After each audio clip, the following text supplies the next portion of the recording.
સૌને નમસ્કાર મિત્રો। જે પ્રમાણે દેશની અંદર જે સ્થિતિ ચાલી રહી છે આપણે બધા એનાથી અવગત છીએ।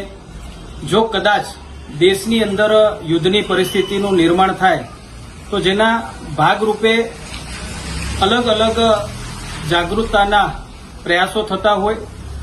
7 તારીખે એટલે કે આવતીકાલે સમગ્ર દેશની અંદર મોક ડ્રીલનું આયોજન કરવામાં આવ્યું છે ભારત સરકાર દ્વારા।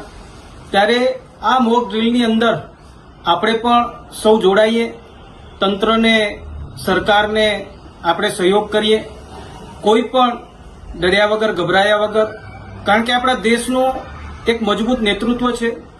દેશના વડાપ્રધાન શ્રી નરેન્દ્ર મોદી સાહેબ, ગૃહમંત્રી શ્રી અમિતભાઈ શાહ સાહેબ, રક્ષા મંત્રી શ્રી રાજનાથસિંહજી, આપણી મજબૂત સેના। ત્યારે આપણે સૌ સાથે મળી કરીને જ્યારે કચ્છ જિલ્લાના સરહદ બોર્ડર ઉપર આપણે બધા રહીએ છીએ ત્યારે આવતીકાલના આ મોક ડ્રીલની અંદર પણ આપણે બધા વધુને વધુ મજબૂતાઈ રીતે જોડાઈ કરીને એને સહયોગ કરીએ એવી આપ સૌને હું નમ્ર અપીલ અને વિનંતી કરું છું।